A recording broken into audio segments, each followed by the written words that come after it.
Hello guys, welcome back again. इस video में हम बात करेंगे हीमोस्टेसिस किस तरह से काम करता है। बेसिकली हीमोस्टेसिस जिसे हम बोलते हैं ब्लड क्लॉटिंग प्रोसीजर। सबसे पहले आपको हीमोस्टेसिस का मीनिंग बता देता हूं मैं।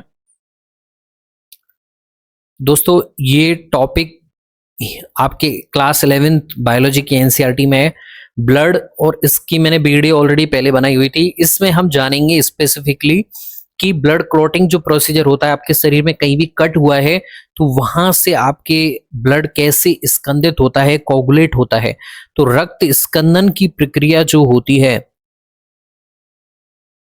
उसे हम बोलते हैं हीमोस्टेसिस। तो ब्लड कोगुलेट क्यों होता है? जैसे मान लीजिए ये आपकी त्वचा है और इस स्थान पे आपके कट लगाने के बाद में यहां से ब्लड सीक्रेट होने लगता है।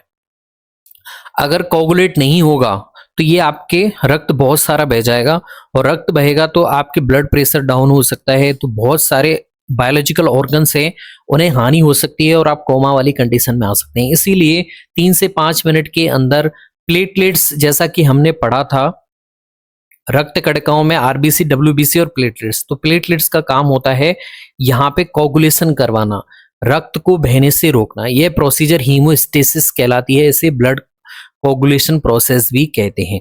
तो सबसे पहले हम इसे जानते हैं। तो देखिए, हम एनसीईआरटी के हिसाब से जाएंगे तो ये आपकी नीट में इंपॉर्टेंट है, आरपीएससी फर्स्ट ग्रेड है, या फिर पीजीटी का कोई सा भी एग्जाम है, नेट में भी आपकी ह्यूमन फिजियोलॉजी वाला ये पोर्शन है। तो यहाँ पे देखिए, किसी चोट या घात की प्रतिक्रिया स्वरूप रक्त स्कंदित होने लगता है।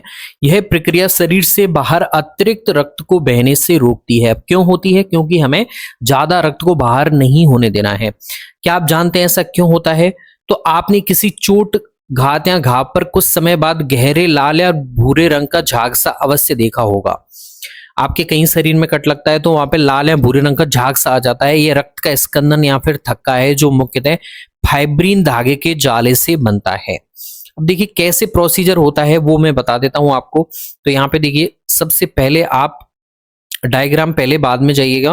पहले प्रोथ्रोम्बिन एक संरचना होती है, यानी कि थ्रोम्बिन का ये निष्क्रिय कारक होता है। जो थ्रोम्बिन आपके ब्लड कोगुलेटिंग फैक्टर है, तो थ्रोम्बिन का ये निष्क्रिय कारक होता है। कैसा फैक्टर है ये? निष्क्रिय अवस्था में है। अब यहाँ पे एक समूह आएगा थ्रोम्बोकाइनेज। थ्रोम्बोकाइनेज एक एंजाइम आता है जो इसके इनएक्टिव फॉर्म को एक्टिव फॉर्म में चेंज कर देता है। एक्टिव फॉर्म है आपके थ्रोम्बिन। क्या है? थ्रोम्बिन। अब ये थ्रोम्बिन क्या करेगा? अब देखिए, रक्त स्कंदन की प्रक्रिया एक स्टेप प्रोसेस है, यानी एक चरण के बाद में अगला चरण शुरू होता है। तो पहले प्रोथ्रोम्बिन से थ्रोम्बिन बना है। दूसरे स्टेप में क्या करेगा? ये थ्रोम्बिन एंजाइम या फिर प्रोटीन की तरह काम करता है, और फाइब्रिनोजन जो क्या है, एक प्रोटीन है, और ये रक्त स्कंदन में इंपॉर्टेंट भूमिका निभाती है। और ये फाइब्रिनोजन को किस में चेंज कर देता है? ये एंजाइम फाइब्रिन में। और ये जालीनुमा संरचना होती है। ऐसे जहां पे भी आपके कट लगाए उस स्थान पे ऐसे जालीनुमा आकृति बन जाती है, ताकि आपके रक्त इनसे जालिकाओं से बाहर नहीं आ पाए। ठीक है, तो ये आपको सोपान प्रक्रम है। अब इसमें देखिए, कैल्शियम है, विटामिन के है, ये सारी चीजें हेल्प करती हैं। कैल्शियम आयन बहुत ज्यादा हेल्पफुल होता है। अब यहां पे देखते हैं हम, फाइब्रिन रक्त प्लाज्मा में उपस्थित एंजाइम थ्रोम्बिन की सहायता से फाइब्रिनोजन से बनता है। जैसा कि हमने देखा कैसे बना है, फाइब्रिनोजन से बना है। थ्रोम्बिन की रचना प्लाज्मा में उपस्थित निष्क्रिय प्रोथ्रोम्बिन से बनती है। तो ये प्रोथ्रोम्बिन था निष्क्रिय अवस्था में, और थ्रोम्बोकाइनेज एंजाइम आया जिसने इसे सक्रिय अवस्था में चेंज कर दिया। इसे थोड़ा सा छोटा कर लेता हूं मैं। ठीक है, तो ये एक्टिव फॉर्म में आ गया है। आगे चलते हैं। इसके लिए थ्रोम्बोकाइनेज एंजाइम समूह की आवश्यकता होती है। यह एंजाइम समूह रक्त प्लाज्मा में उपस्थित अनेक निष्क्रिय कारकों की सहायता से एक के बाद एक अनेक एंजाइम प्रतिक्रिया की सोपानी श्रृंखला से बनता है। जैसे मैंने बताया, एक चरण के बाद में अगला चरण आएगा। सबसे पहले आपके प्रोथ्रोम्बिन को थ्रोम्बिन में चेंज कर दिया जाता है। ये एक्टिव फॉर्म है, ये इनएक्टिव फॉर्म होता है। और यही एंजाइम जो थ्रोम्बिन बना है, ये आगे स्टेप में जाके फाइब्रिनोजन को फाइब्रिन में चेंज कर देता है। फाइब्रिन चोट वाले स्थान पे, जैसे यहाँ पे चोट लगी आपके, तो यहाँ पे ऐसे जालनुमा आकृति बना देता है, जिससे लिक्विड और अन्य संगठित पदार्थ इससे बाहर नहीं जा पाते हैं। क्षतिग्रस्त ऊतकों द्वारा भी चोट की जगह पर कुछ कारक मुक्त होते हैं जो स्कंदन को प्रारंभ कर सकते हैं। इस प्रतिक्रिया में कैल्शियम आयन की भूमिका बहुत महत्वपूर्ण होती है, इसे ही हीमोस्टेसिस कहते हैं। अब ये डायग्राम आप समझने की ट्राई कीजिएगा।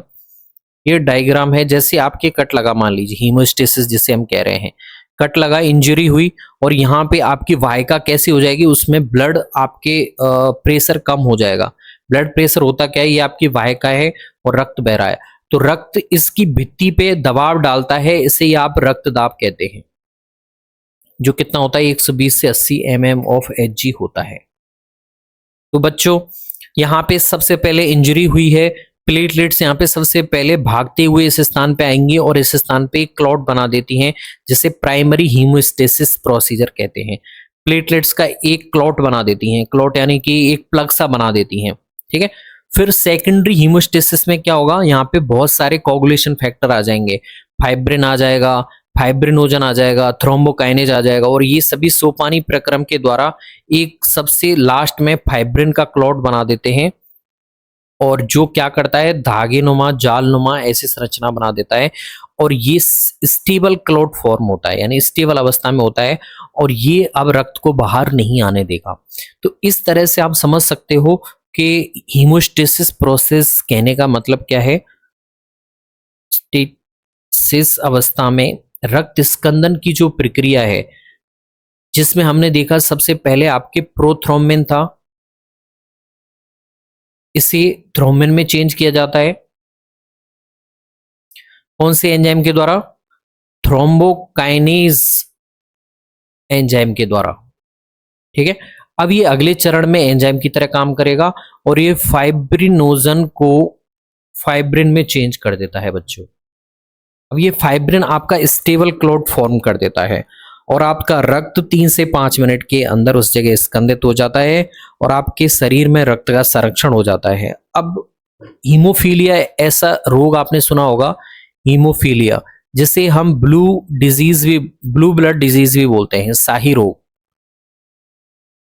सबसे पहले विक्टोरिया महारानी की फैमिली में इस रोग का पता चला था। तो कुछ ऐसे स्कंदित कारक होते हैं जो अनुपस्थित होते हैं, तो वहां पे रक्त का स्कंदन बहुत देरी से होता है, तब तक बहुत सारा रक्त बह चुका होता है, कई कंडीशन में हो भी नहीं पाता है। तो हीमोफीलिया रोग होता है, नहीं कि रक्त का इस थक्का इतनी जल्दी नहीं बन पाता है या फिर बन ही नहीं पाता है। इस रोग को बोलते हैं आप ब्लू ब्लड डिजीज, यानी कि शाही रोग, ठीक है। आई होप ये आपको प्रोसीजर पता चल गया होगा, रक्त का थक्का किस तरह से बनता है।